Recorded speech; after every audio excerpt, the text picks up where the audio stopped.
Hello बच्चों, आज हम लोग फिर नए टॉपिक की तरफ पहुंचे हैं। आज की टॉपिक बेटे हम लोग एक्सियल इक्वेटोरियल पढ़ने के बाद इस टॉपिक पर पहुंच रहे हैं, लेकिन ध्यान देना है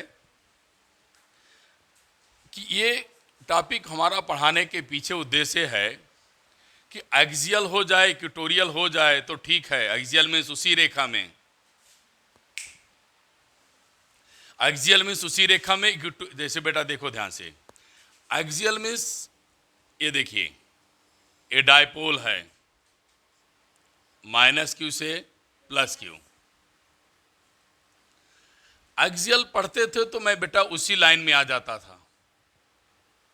इक्वेटोरियल पढ़ते थे तो उस लाइन के क्या करते थे, परपेंडिकुलर आ जाते थे। लेकिन आज का हमारा कॉन्सेप्ट क्लियर होना चाहिए आप लोगों के साथ कि आज हम लोग जो पढ़ रहे हैं वो अलग है, काफ़ी चेंज है। कैसे चेंज है? इलेक्ट्रिक पोटेंशियल चाहिए एट एनी पॉइंट। क्या लिखा है? At any point two electric dipole. Axial का मतलब उस लाइन पे जा करके कोई पॉइंट, इक्वेटोरियल का मतलब उस लाइन का आधा करके किसी बिंदु पर। बात क्लियर है?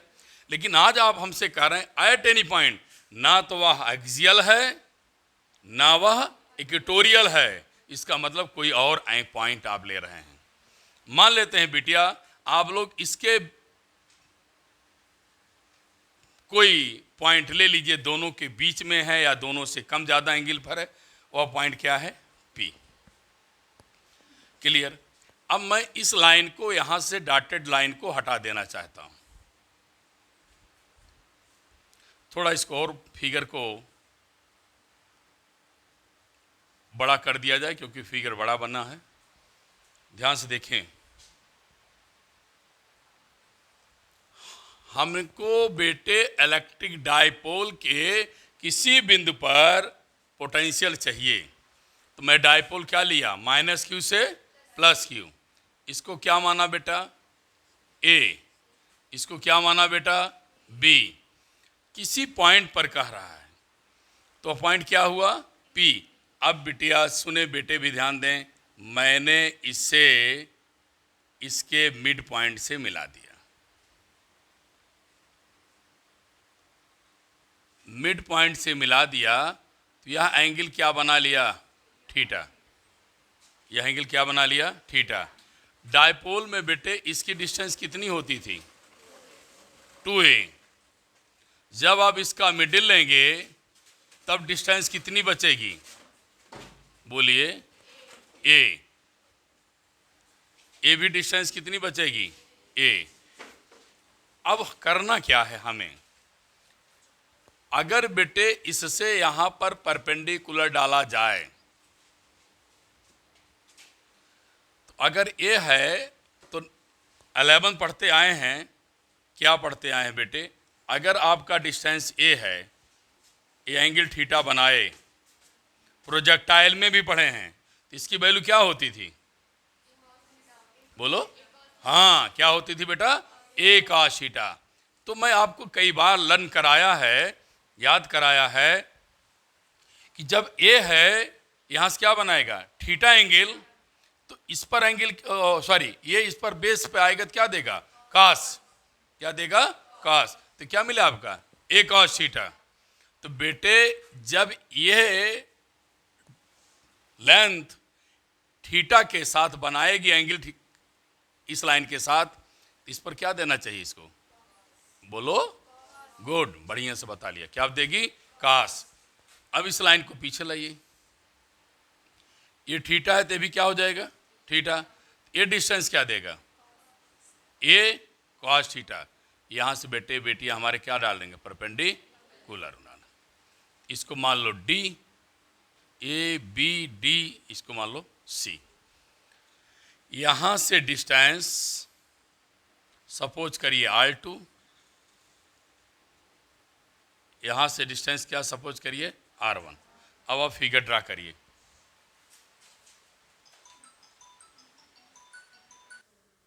मेरे बच्चे अब बढ़िया सा समझ गए ना?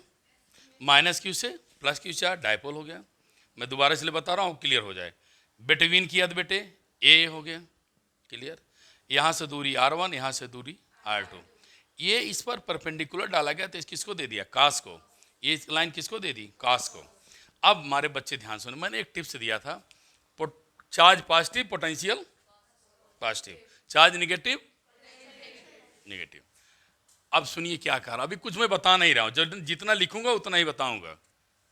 Electric potential at point P due to, सुनना ध्यान से, ड्यू टू माइनस क्यू। क्यों लिखा? ये यहां है, जानिए। तो पोटेंशियल माइनस क्यू बिटिया लिखेंगे तो के ई लिखेंगे, चार्ज लिखेंगे, डिस्टेंस क्या लिखेंगे? R1।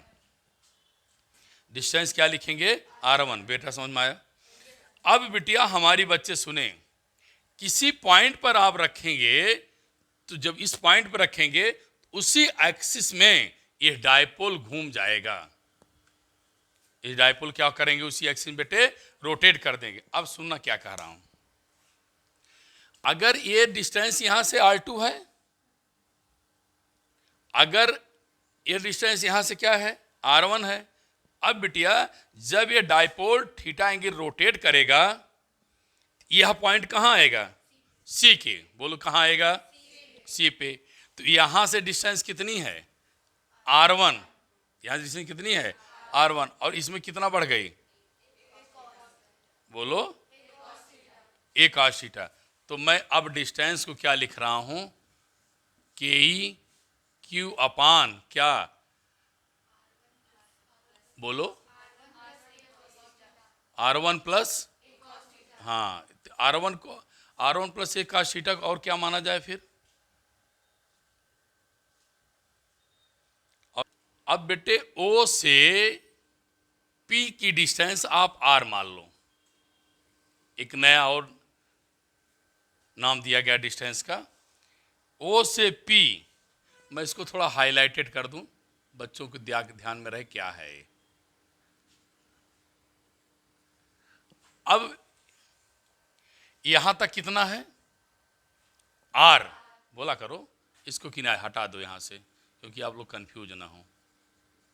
मैं ऐसे दिखा दिया, इस लाइन को ही अलग कर दिया। अब बोलो, यहां से कितनी डिस्टेंस है? R। और ये R है और ये कितना है? तो जब माइनस क्यू लेंगे तो यहां क्या लिखें? बोलो, R plus a cos theta. शायद समझ में आ गया, माइनस साइन इसके साथ रहेगी। फिर सुनिए, माइनस क्यू से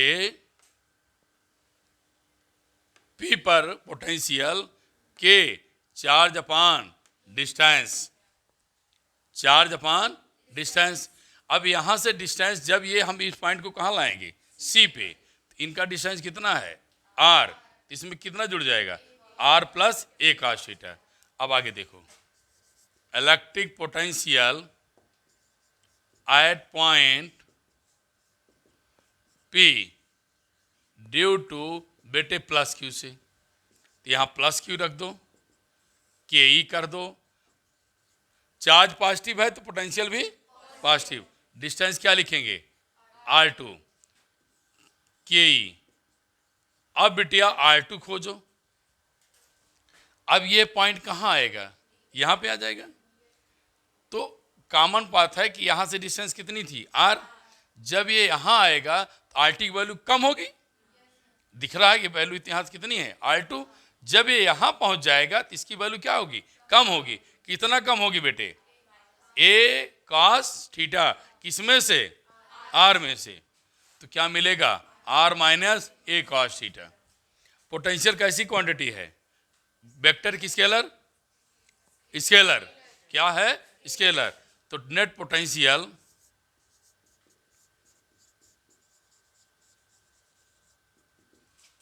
V positive plus B negative. समझ में आ गया?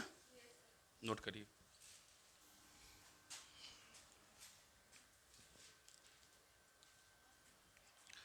अब बेटे सॉल्व कैसे करेंगे?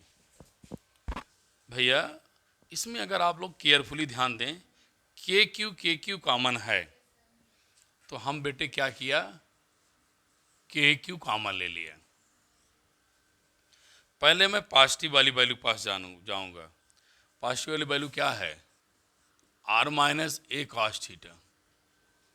अब मैं निगेटिव वाली वैल्यू पास जाऊंगा बेटा, के ई क्यू बाहर ले लिया, कॉमन ले लिया, तो -1 पहली बार बचा, तो यहाँ -1 कर दो। फिर क्या बचा? R plus A cos theta. अब बेटे फिर K E Q LCM R minus A cos theta, R plus A cos theta. ठीक है।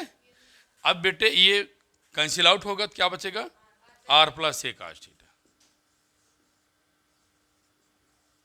माइनस रहेगा, प्लस वाला पोर्शन कैंसिल होगा, R plus A cos theta, तो क्या बचेगा? R minus. अब सुनना, R minus A cos theta बचेगा तो, लेकिन माइनस से अब मल्टीप्लाई करेंगे, तो माइनस इसको करेगा, इसको क्या करेगा बेटा?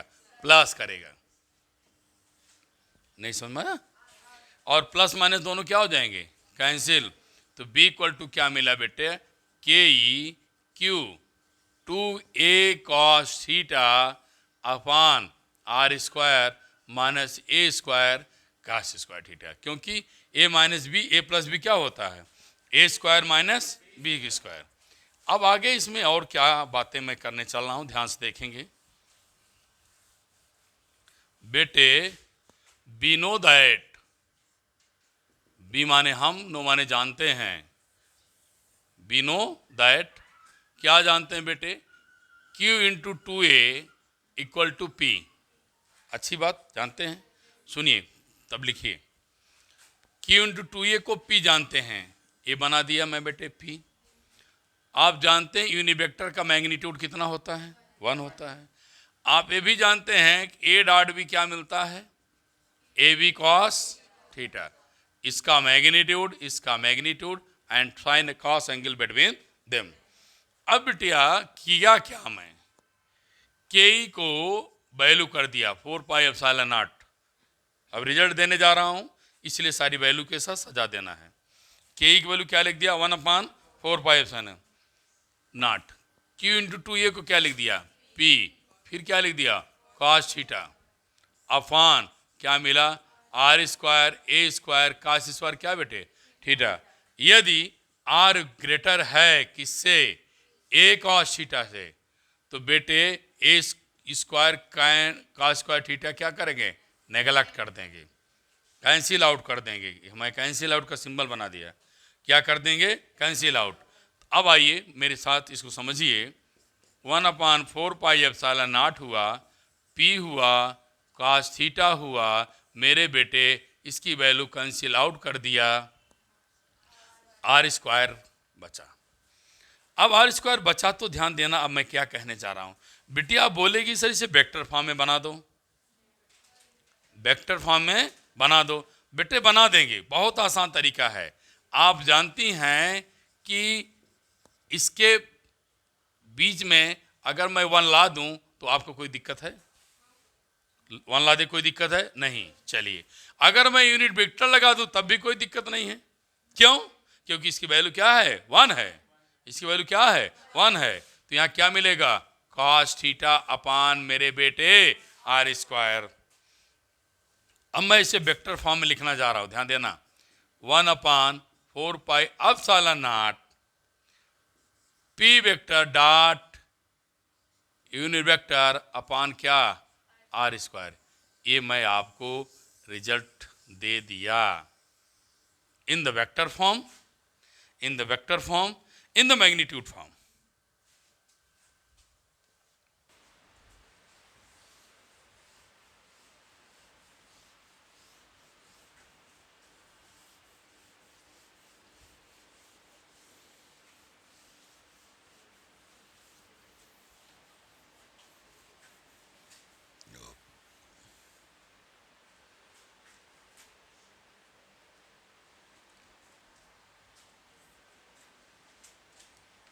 अभी हमने पाया बेटे, आपको बताया के ई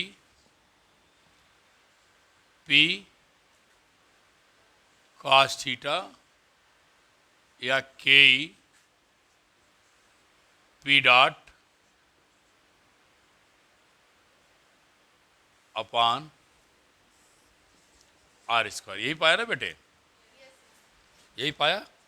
अब देखिए अगर किसी को ना आया हो, इसको मैं बता भी दूं वेक्टर फॉर्म से, पी का A dot B P dot R, P का magnitude P, unit vector magnitude 1, angle बीच का क्या cos थीटा। तो ये देखो पी cos थीटा आ गया।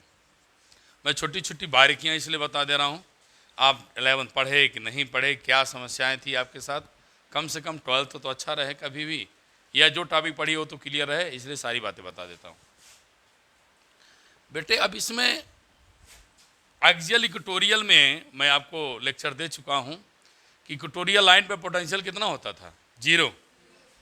तो इक्वेटोरियल लाइन क्या है, ये डायपोल था बेटे, आप पढ़ चुके हैं। पोटेंशियल क्या होता है, 0। ये लाइन ऐसे थी ना, बोलो अभी। इसी लाइन को अगर आपने स्ट्रेट बना दिया, पी पॉइंट को यहाँ रिप्लेस कर दिया, तो क्या बन जाएगा, इक्वेटोरियल हो जाएगा। एंगल कितना जनरेट होगा, 90। एंगल कितना होगा जनरेट, 90, क्योंकि पहले ये थीटा था, जब पी यहाँ रिमूव हो गया तो थीटा कितना हो गया, 90। तो बेटे cos 90, बोलो cos 90 0। अगर cos 90 0 तो बोलो बेटे पी क्या देगा, सॉरी बी क्या देगा, 0। ये आप ऐसे भी कर सकते हैं जो मैं आपको बताता हूँ। इक्वेटोरियल इतना तो याद है ना, इलेक्ट्रिक फील्ड से लेकर अभी तक कि एंगल कितना हो जाएगा एक्सिस से, 90। अब आइए इक्वेटोरियल के बाद एक्सियल पे। एक्सियल का मतलब बेटे उसी लाइन पे, मेरी बिटिया मेरे बेटे ये थीटा एंगल था, एक्सियल उसी लाइन पे जाओगी, जब आपका पी यहां पहुंच जाएगा तो थीटा क्या जनरेट कर देगा, 0। थीटा रहेगा ही नहीं, थीटा रहेगा ही नहीं, क्योंकि इसी लाइन पे आ गया तो थीटा दिखाई नहीं दे रहा, दैट इज 0। ठीक, अब बताओ बिटिया cos 0 का वैल्यू 1, तो बी क्या होगा, 1/4 pi epsilon nought P upon R square. ये आपको बेटे मैं बता दिया कहाँ, एक्सियल के लिए। कभी कभी बोर्ड में बैठे कोई एक्सियल इक्वेटोरियल का आ गया, डेरिवेशन नहीं कर पाया या कर लिया, या आपके पास समय बहुत कम है, बहुत कम समय है, अगर आप लिख दिया we know that this formula है जनरल पॉइंट, और जल्दी से लिख करके इतना भी दे दिया, तो 2 नंबर में निश्चित ही बोर्ड में हम लोग नंबर उसे पूरा दिलवा देते हैं कि हमारा बच्चा जानकार है, एक्सलेंट है, गुड है, बेस्ट है, इस नाम पे उसको हम लोग नंबर दिलवा देते हैं। क्योंकि मुझे बोर्ड कापी चेक कराता हूँ, मुझे पूरी तरह पता है कि बोर्ड कापी चेक कराते समय मैं इतना समझ जाता हूँ बच्चा टैलेंटेड है, उसे नंबर देने की रिक्वायरमेंट है। इसलिए आप लोग मत सोचना इसको पढ़ाने के पीछे मेरा लॉजिक ये था कि एक्सियल का डेरिवेशन करोगे तो ये भी आएगा, इक्वेटोरियल करोगे तो ये आएगा, लेकिन ये जनरल पॉइंट है, जब भी एंगल घुमाना चाहो। अब कोई इसको 30 कर दे, कोई इसको 120 कर दे, अपने आप आपको वैल्यू मिल जाएगी। थैंक यू क्लास सभी को।